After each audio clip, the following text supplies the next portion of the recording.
하나님을 사랑하고 하나님의 말씀을 사랑하는 우리 믿음의 가족 여러분, 생명의 선물로 주신 또 한 주 말씀으로 승리하는 시간들 사시기를 기도합니다. 우리는 이번 한 기 동안 묵상하는 사랑과 공의의 하나님의 모습들 중에 이번 주 제7과에서는 악의 문제를 묵상합니다. 선하고 사랑이신 하나님께서 창조하신 세상이 왜 이렇게 악으로 가득 차 있는가? 선하신 하나님은 전능하신데 악이 여전히 세상에 가득한 것을 어떻게 이해해야 하는가? 악으로 가득 찬 세상에서 선하고 사랑이신 하나님을 믿는다는 것은 과연 어떤 의미가 있는가? 우리 이번 한 주 교과 공부 말씀을 통하여 악한 세상에서 신음하는 우리 자신들과 또 이웃들을 위로하고 이기게 하시는 하나님을 만나시게 되기를 기도합니다. 우리 말씀을 묵상하기 전에 잠시 함께 기도하겠습니다.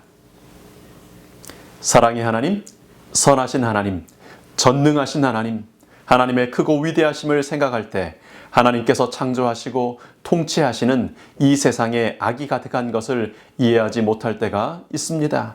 이번 한 주 교과 공부 말씀들을 통해 선하신 하나님께서 악을 참아보시는 것이 어떤 의미가 있는지를 깨닫게 하여 주시옵소서.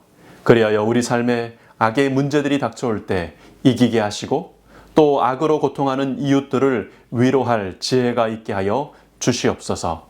진리이신 예수님 이름으로 기도합니다. 아멘. 우리 이번 주 교과의 주제 성경절, 우리 기억하고 암송할 말씀은 요한계시록 21장 4절의 말씀입니다. 우리 함께 소리내어 읽어보실까요? 읽으시면서 외우시면 좋겠습니다.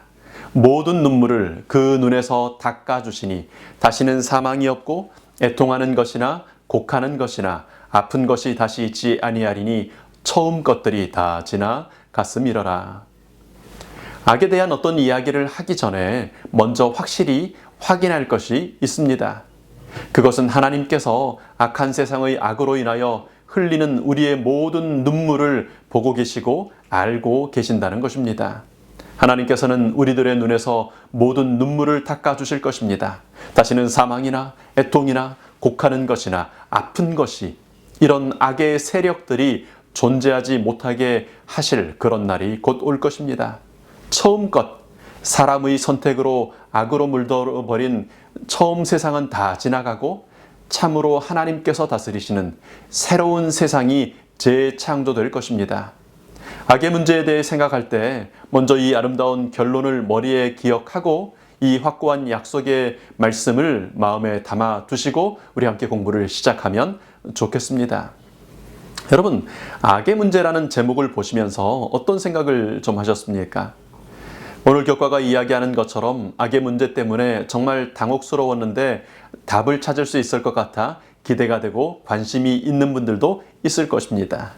근데 반면에 지금 내 삶에 그런 악의 문제가 없거나 다른 문제들로 마음이 복잡해 악의 문제가 어떻게 되든 별 관심이 없으실 수도 있으실 겁니다. 오늘 악의 문제로 고민하는 분들에게는 이번 주 교과 말씀을 통해 자유함을 주시기를 기대합니다. 악의 문제가 지금 나에게 별 관심거리가 되지 않게 느껴지시는 분들이라도 이 주제에 관심을 기울여야 하는 두 가지 중요한 이유가 있습니다. 첫 번째는 우리도 언젠가 악의 문제 때문에 고통당하고 시험받을 때가 있게 될 것이라는 사실입니다. 특별히 주님의 다시 오실 날이 가까운 이 종말의 때를 사는 우리들은 사단의 악함에 주는 시련이 예언되어 있습니다. 종교재판에 서던 수많은 믿음의 조상들처럼 우리도 악의 실체 앞에 서야 할 날이 다가오기 때문입니다.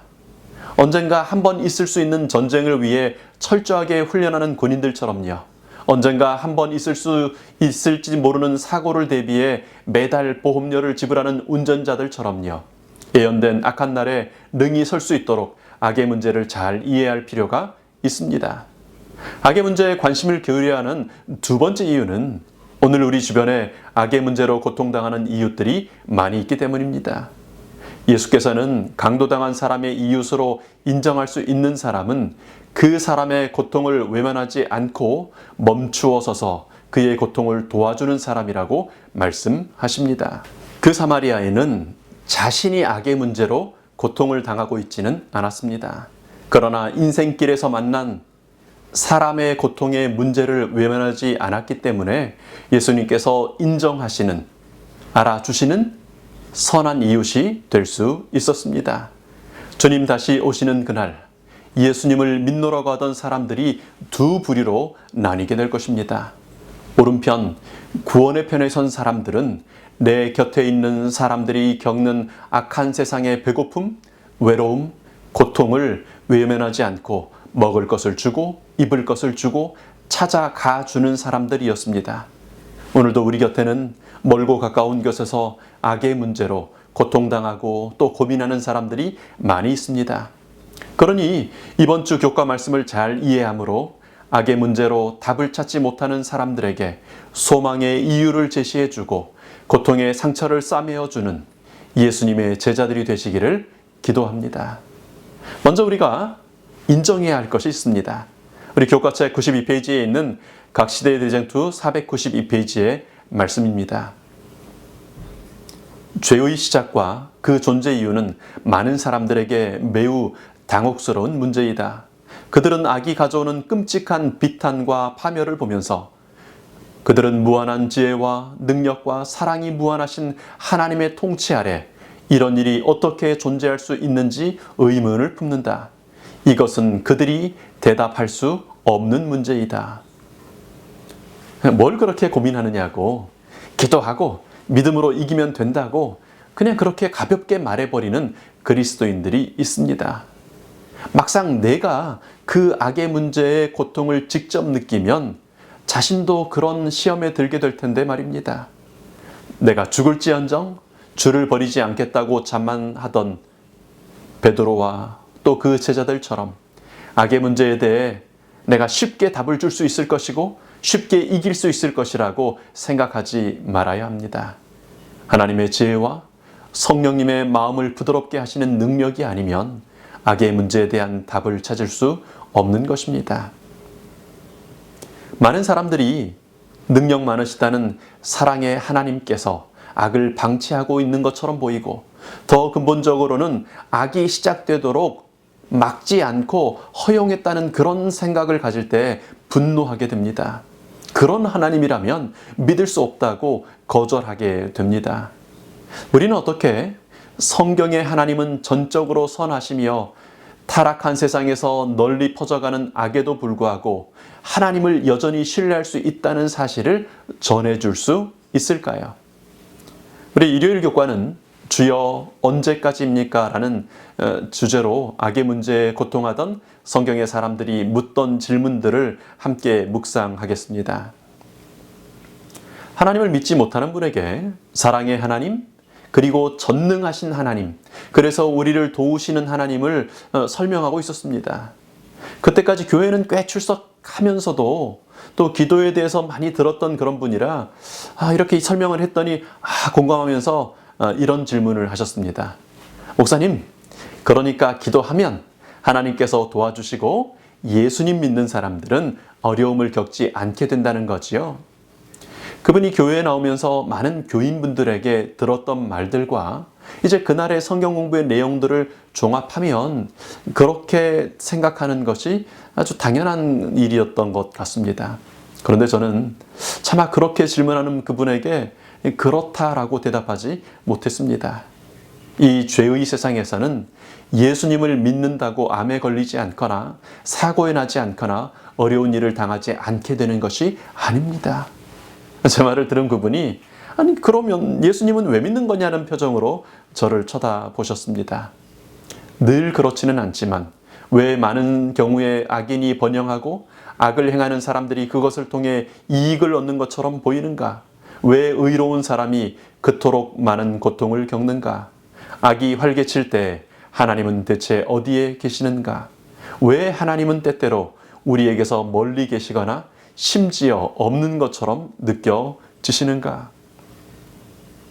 여러분은 이런 질문들에 대해 어떻게 무엇이라고 답하시겠습니까? 여러분 한번 입으로 소리를 내서 좀 이런 질문들의 설명을 좀 해보시기 바랍니다. 막상 말로 설명하려고 해보면요, 생각보다 답을 찾기가 어려우실 수도 있습니다. 특별히 나 자신이 그런 악의 문제의 고통을 직접 겪고 있는 중이거나 내 아주 가까운 사람들이 그런 겪는 고통을 보게 된다면 더 대답이 어려우실 수 있을 겁니다.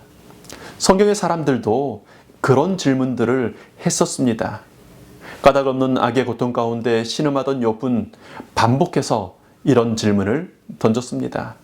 마침내 악이 거룩한 도성을 삼킨 파괴의 현장에 있던 선지자 에레미야도 이렇게 질문합니다. 에레미야 12장 1절 말씀입니다. 여호와여, 내가 주와 변론할 때에는 주께서 의로우시니이다. 그러나 내가 주께 질문하옵나니 악한 자의 길이 형통하며 반역한 자가 다 평안함은 무슨 까닭이니까? 차마 하나님의 존재 자체를 부정할 수는 없었던 시편 기자는 고통 가운데 이렇게 여쭙습니다. 시편 10편 1절입니다. 여호와여, 어찌하여 멀리 서시며 어찌하여 환난 때에 숨으시나이까? 여러분 주변에 지금 이런 고통을 느끼는 이웃들이 있으십니까? 여러분 인생길을 가시다가 강도당한 사람들을 보시게 되십니까? 조금만 눈을 떠보면 우리 곁에 정말 많은 사람들이 악의 문제로 고통당하며 신음하고 있습니다. 죄에 물든 우리는 그런 신음소리를 들으면 믿음이 약하기 때문에, 그분은 기도하지 않기 때문에 그런다고 단정해 버리기가 쉽습니다. 그래서 때로는 쉽게 처방을 내리기도 하고요. 그저 가벼운 마음으로 조언을 하려고 하기가 쉽습니다. 그런데 여러분, 그분은 기도를 안 해서 그래, 그분이 믿음이 약해서 그래, 이런 생각이 들 때면 예수님께서도 이런 신음으로 부르짖었다는 사실을 우리 기억하면 좋겠습니다. 마태복음 27장에 이런 말씀이 기록되어 있죠. 제9시쯤에 예수께서 크게 소리질러 이르시되 엘리 엘리 라마 사박다니 하시니 이는 곧 나의 하나님 나의 하나님 어찌하여 나를 버리셨나이까 하는 뜻이라. 악의 문제가 주는 고통은 사람으로 오신 하나님마저도 신음하게 만드는 고통스럽고 심각한 것이었습니다. 여러분, 이 악의 문제를 가볍게 여기거나 무관심하지 않기를 기도합니다. 세상에 이미 가득 차 있고 특별히 말세를 사는 우리 하나님의 백성들을 공격할 악의 문제에 대해서 우리 잘 알게 되기를 바랍니다. 오늘 교과의 교훈은 이렇게 우리에게 권면합니다. 악의 문제는 오늘날만 아니라 성경에서 또 예수께서도 고통당하신 문제이다. 이를 위해 예수께서 십자가를 지셨기에 우리는 이 문제를 간과해서는 안 된다. 오늘 하루를 사시며 내 삶을 이미 지배하고 있으나 내가 인지하지 못하고 있는 악의 문제가 있지 않은지 깨닫게 해달라고 성령님의 지도하심을 구하시기를 바랍니다. 내 곁에 가깝게 혹은 멀리에서 악의 문제로 고민하고 있는 사람들을 발견할 수 있게 해달라고 기도하시기 바랍니다. 선한 사마리아인처럼요, 우편 양의 편에 서게 될 사람들처럼요, 악의 문제로 고통하는 사람을 위하여 멈추어 서서 내 시간을 드리고 내 재물을 드리고 나의 정성을 들여 치유하고 돕고 나누는 사람이 되게 해달라고 기도하시기 바랍니다. 오늘도 주여 언제까지입니까? 탄식하는 많은 영혼들이 말씀을 묵상하는 우리 믿음의 가족들을 통해 위로를 받고 힘을 얻고 마침내 승리하게 하시는 하나님을 만나게 되기를 축원합니다. 오늘 주신 말씀을 실천하겠다는 결심을 우리 함께 기도로 드리며 마치겠습니다. 아버지 하나님, 고아를 버리지 않으시고 상한 갈대를 꺾지 않으시는 하나님, 저희는 마침내 하나님의 사랑과 정의가 모든 문제들을 올바르게 해결하게 될 그런 날이 올 것을 믿습니다. 그러나 오늘 우리가 그 중에 살고 있는 악의 문제는 크고 심각하여 그 고통을 당하는 사람들을 시험에 들게 합니다. 하나님, 답을 찾기 전에 먼저 그런 고통 중에 있는 우리 형제자매들이 있음을 보게 하여 주시옵소서. 선지자들도 그리고 예수님마저도 신음하게 만들던 그 악의 문제로 여전히 신음하는 우리 이웃들을 평가하고 쉽게 조언의 말 몇 마디 하고 마는 그런 저희가 되지 않게 하여 주시옵소서. 악의 문제로 고통하는 우리 이웃들을 위하여 우리 인생의 발걸음을 멈추게 하여 주시옵소서. 우리의 지갑을 열어 나누게 하시고 돕게 하여 주시옵소서. 오늘 이 시간 여전히 악의 문제로 고통하는 우리 믿음의 가족들도 있을 줄 압니다. 주께서 아시니 주의 자녀들을 붙잡아 주시고 힘을 주시옵소서. 마침내 답이 되시는 하나님, 다 이루었다고 선언하시는 예수님, 감화하심으로 자유케 하시는 진리를 알게 하시는 성령님의 지혜와 은혜를 인하여 감사합니다. 오늘 하루 승리하게 하시기를 예수님 이름으로 기도합니다. 아멘.